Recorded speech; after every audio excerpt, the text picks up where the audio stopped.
Cesser rapidement d'émettre des gaz à effet de serre suffirait-il à arrêter le réchauffement en cours? La réponse à cette question cruciale est hélas non. En effet, nous avons vu que la durée de vie, le temps qui y reste, des gaz à effet de serre dans l'atmosphère est très long, notamment pour le principal d'entre eux, le gaz carbonique, qui a une durée de vie dans l'atmosphère de l'ordre du siècle. Donc si nous arrêtons totalement les émissions demain matin, y compris la respiration, cela aurait pour effet de stabiliser la teneur en gaz à effet de serre à son niveau actuel, puis de les faire descendre lentement.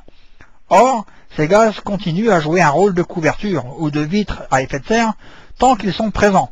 Quoi que nous fassions aujourd'hui, le réchauffement issu des gaz que l'homme a mis dans l'atmosphère depuis 1750 se poursuivra donc pour encore quelques siècles.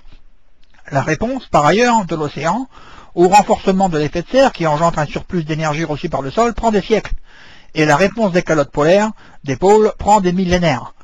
Voir le graphique ci-dessus.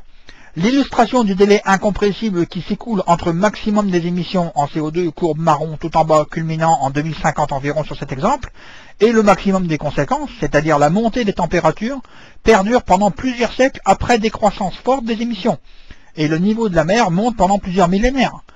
Si le maximum des émissions de CO2 intervient plus tard, les courbes sont décalées vers la droite, mais l'enchaînement en général reste le même. Et bien sûr, l'ampleur de la réponse des diverses composantes du système climatique dépend du niveau auquel le CO2 se stabilise, et donc de la date et du niveau du maximum des émissions. À cause de cette très grande inertie de certaines composantes de la machine climatique, l'évolution que nous avons mis en place aura donc des conséquences pendant quelques milliers d'années, quoi que nous fassions désormais. Toutefois, il est encore entre nos mains d'avoir une évolution forte ou faible, un changement d'air climatique ou peut-être une simple modification gérable de l'air actuel. En d'autres termes, le moment où l'on commence à diminuer nos émissions et la vitesse de diminution ont un impact très fort sur les températures maximum atteintes et la pente de montée en température, c'est-à-dire la vitesse avec laquelle les températures augmentent. Enfin, il n'existe aucun procédé connu ni même envisageable qui permette de retirer rapidement le surplus de gaz à effet de serre présent dans l'atmosphère. Les puits de carbone naturels, sol, arbres, océans, fonctionnent à petite vitesse et sont pris en compte dans les modèles. Il est inenvisageable de filtrer toute l'atmosphère pour en retirer les gaz, dont certains sont présents à des concentrations de 0,000000001%. Il y a une première conclusion que nous pouvons tirer du graphique ci-dessus. Comme le monde est fini, il est absolument certain que la concentration atmosphérique en CO2 finira par se stabiliser un jour, quel que soit le niveau atteint à ce moment-là. En effet, supposer que cette concentration ne se stabilisera jamais revient à dire qu'elle croîtra indéfiniment, ce qui n'est pas compatible avec un monde fini. Et comme il est certain que la concentration se stabilisera un jour, cela signifie qu'il est certain que les émissions de CO2 passeront par un maximum un jour aussi. Et qui dit maximum dit décroissance après, c'est mathématique. En d'autres termes, que nous le voulions ou non, les émissions de CO2 finiront par décroître un jour parce que le monde est fini. Et notre choix n'est pas entre nous restreindre et ne jamais nous restreindre, mais entre choisir le rythme de la décroissance ou attendre que la régulation arrive toute seule, au risque alors qu'elle intervienne à l'occasion d'une catastrophe quelconque.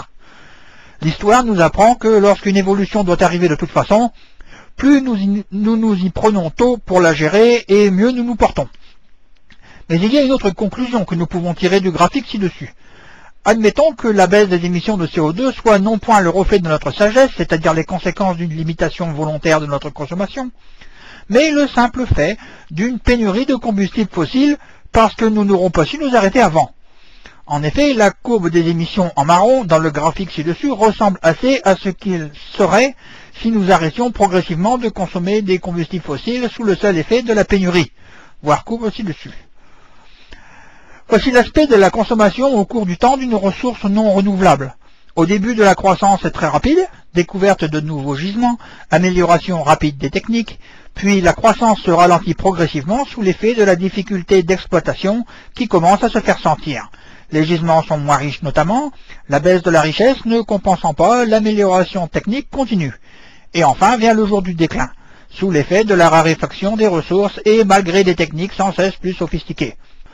Toute extraction de minerais dans un pays donné suit ce genre de courbe. Pas toujours aussi parfaite bien sûr, mais l'allure générale se retrouve. C'est par exemple le cas pour l'exploration pétrolière aux États-Unis, qui a cru jusqu'à un maximum il y a 30 ans, et qui est depuis en phase de déclin. Si cette courbe concerne la consommation de combustibles fossiles de la planète dans son ensemble, les émissions de CO2 auront exactement la même allure, évidemment. Que se passe-t-il alors? Le graphique du haut de la page peut se traduire comme suit dans le cas précis. D'abord, nous subissons des effets de la pénurie, c'est-à-dire de la diminution progressive de l'approvisionnement des combustibles fossiles, alors que nous n'étions pas préparés à cela. Sinon, ce n'est plus une pénurie, ce qui a toutes les chances de provoquer quelques soubresauts désagréables. Malgré cette baisse des émissions consécutives à la pénurie, la concentration de CO2 continue d'augmenter pendant encore un siècle, ordre de grandeur. Et surtout, la température, au moment où nous passons le pic des émissions de CO2, continue d'augmenter rapidement pendant plus d'un siècle. En d'autres termes, la perturbation continue à aller croissant, alors que nos effets en réponse, en première approximation, conditionnés par la quantité d'énergie disponible, pourraient aller en décroissant rapidement, à cause de la pénurie en combustible. L'inconnu est l'énergie non fossile, bien sûr. En clair, si nous attendons la pénurie de combustibles fossiles pour diminuer nos émissions, nous avons alors de bonnes chances de nous retrouver dans une situation où nous cumulerons les ennuis sans cesse croissants parce que le système sera de plus en plus perturbé, avec de moins en moins les moyens d'y faire face. Voilà une situation que nous serions peut-être bien inspirés de chercher à éviter.